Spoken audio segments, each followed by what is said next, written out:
പുതിയൊരു വീഡിയോയിലേക്ക് എല്ലാവർക്കും സ്വാഗതം. ജൂൺ മാസത്തിലെ ക്ഷേമ പെൻഷൻ വിതരണവുമായി ബന്ധപ്പെട്ട് ലഭിച്ചിരിക്കുന്ന ചില ഇൻഫർമേഷനുകളാണ് കേരളൈസ് മീഡിയ നിങ്ങളുമായി ഷെയർ ചെയ്യുന്നത്. കഴിഞ്ഞ മാസത്തിലെ പോലെ ജൂൺ മാസത്തിലെ പെൻഷനും ഭാഗികമായി തന്നെയാണ് തുടക്കത്തിൽ ആരംഭിക്കുക. പൂർണ്ണതോതിൽ വിതരണം നടത്തുന്നതിനാവശ്യമായ ഫണ്ടിനായുള്ള നടപടികളും സർക്കാർ ആരംഭിച്ചിട്ടുണ്ട്. ഇതിന്റെ വിശദ വിവരങ്ങളിലേക്ക് കടക്കുന്നതിന് മുമ്പായി ചാനൽ ഇനിയും സബ്സ്ക്രൈബ് ചെയ്യാതെ കാണുന്നവർ സബ്സ്ക്രൈബ് ചെയ്ത് കാണുക, വീഡിയോ ലൈക്ക് ചെയ്ത് സപ്പോർട്ട് കൂടി തരിക. ജൂൺ മാസത്തിൽ സാമൂഹ്യ സുരക്ഷാ പെൻഷനുകളും സർക്കാർ ധനസഹായത്തോടെ വിതരണം ചെയ്യുന്ന ക്ഷേമനിധി ബോർഡ് പെൻഷനുകളും ലഭിക്കുന്നവർക്ക് ജൂൺ 20 മുതൽ ഒരു മാസത്തെ പെൻഷൻ തുകയായ 1600 രൂപയുടെ വിതരണം ആരംഭിക്കുമെന്ന് ധനമന്ത്രി KN ബാലഗോപാൽ ഏതാനും ദിവസങ്ങൾക്ക് മുൻപാണ് അറിയിച്ചിരുന്നത്. സംസ്ഥാനത്തെ 62 ലക്ഷത്തോളം വരുന്ന പെൻഷൻ ഗുണഭോക്താക്കൾക്ക് തുക എത്തിച്ചേരുമെന്നും അറിയിച്ചിരുന്നു. സാധാരണഗതിയിൽ ഓരോ മാസത്തിലും 25 അതിനുശേഷമോ ആണ് പെൻഷൻ വിതരണം ആരംഭിക്കുക. എന്നാൽ ഇത്തവണ നിലമ്പൂർ ഇലക്ഷൻ പ്രമാണിച്ച് ജൂൺ 20 മുതൽ പെൻഷൻ നൽകുമെന്നാണ് സർക്കാർ ഭാഗത്തു നിന്നും അറിയിപ്പ് വന്നിരുന്നത്. എന്നാൽ ജൂൺ 20 ബാങ്ക് അക്കൗണ്ടുകളിലേക്ക് പെൻഷൻ തുക എത്തുകയില്ല എന്ന് ഇപ്പോൾ ഏതാണ്ട് ഉറപ്പായിരിക്കുകയാണ്. പ്രധാന കാരണം ഫണ്ട് ഷോർട്ടേജ് തന്നെയാണ് എന്നാണ് അറിയുന്നത്. കൂടുതൽ വിവാദങ്ങൾ ഉണ്ടാകാതിരിക്കാൻ ഭാഗികമായി സഹകരണ ബാങ്ക് ജീവനക്കാർ വഴിയുള്ള വീടുകളിലേക്കുള്ള പെൻഷൻ വിതരണമായിരിക്കും ആദ്യം തുടങ്ങുക. കഴിഞ്ഞ മാസവും ക്ഷേമ പെൻഷൻ വിതരണം പ്രഖ്യാപിച്ച തീയതിയിൽ ബാങ്ക് അക്കൗണ്ടുകളിലേക്ക് പെൻഷൻ തുക എത്തിയിരുന്നില്ല. അതേസമയം വീടുകളിൽ നേരിട്ട് പെൻഷൻ വാങ്ങുന്നവർക്ക് തുക വിതരണം ആരംഭിക്കുകയും ചെയ്തിരുന്നു.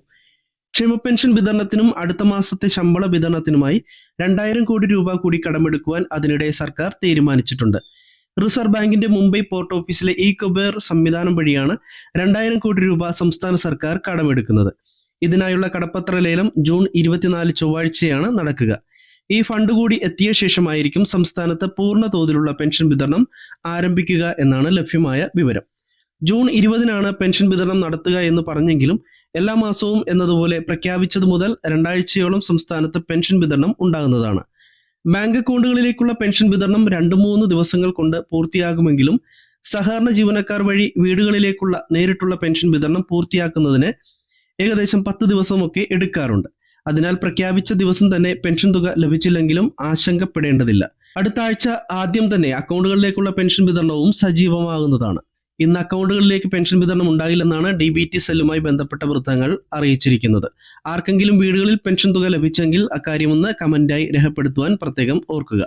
കഴിഞ്ഞ മാസം 3200 രൂപയുടെ വിതരണം പ്രഖ്യാപിച്ച തീയതി മുതൽ ഭാഗികമായി വീടുകളിലേക്കുള്ള പെൻഷൻ വിതരണം തുടങ്ങിയിരുന്നു. എന്നാൽ വീടുകളിലേക്കുള്ള പെൻഷൻ വിതരണം ആരംഭിച്ച 4 ദിവസങ്ങൾ കഴിഞ്ഞിട്ടാണ് ബാങ്ക് അക്കൗണ്ടുകളിലേക്കുള്ള പെൻഷൻ വിതരണം ആരംഭിച്ചത്. പ്രഖ്യാപിച്ചതിൽ നിന്നും 1-2 ദിവസം വൈകിയാണ് പെൻഷൻ തുക എത്തിച്ചേരുന്നതെങ്കിലും കഴിഞ്ഞ 15 മാസമായി എല്ലാ മാസവും തടസ്സമില്ലാതെ പെൻഷൻ വിതരണം നടക്കുന്നുണ്ടെന്നുള്ളതും കൂടാതെ 5 മാസത്തെ കുടിശ്ശിക പെൻഷനിൽ 3 മാസത്തെ കുടിശ്ശിക വിതരണം ചെയ്തു എന്നതും ആശ്വാസകരമാണ്. ഇനി നൽകുവാനുള്ള 2 ഗഡു പെൻഷൻ കുടിശ്ശിക ഈ വർഷം തന്നെ നൽകുമെന്നും സർക്കാർ അറിയിച്ചിട്ടുണ്ട്. ജൂൺ മാസത്തെ പെൻഷൻ വിതരണം ആരംഭിക്കും എന്ന് പറഞ്ഞിരുന്ന 20 അതായത് ഇന്ന് ലഭിച്ചിരിക്കുന്ന ഏറ്റവും പുതിയ വിവരങ്ങളാണ് കേരളൈസ് മീഡിയ നിങ്ങളുമായി ഷെയർ ചെയ്തിരിക്കുന്നത്. ഈ ഒരു ഇൻഫർമേഷൻ മറ്റുള്ളവരിലേക്കും ഷെയർ ചെയ്തു കൊടുക്കുക. മറ്റൊരു ഇൻഫർമേഷനുമായി എത്തുന്നതുവരെ എല്ലാവർക്കും നമസ്കാരം. താങ്ക്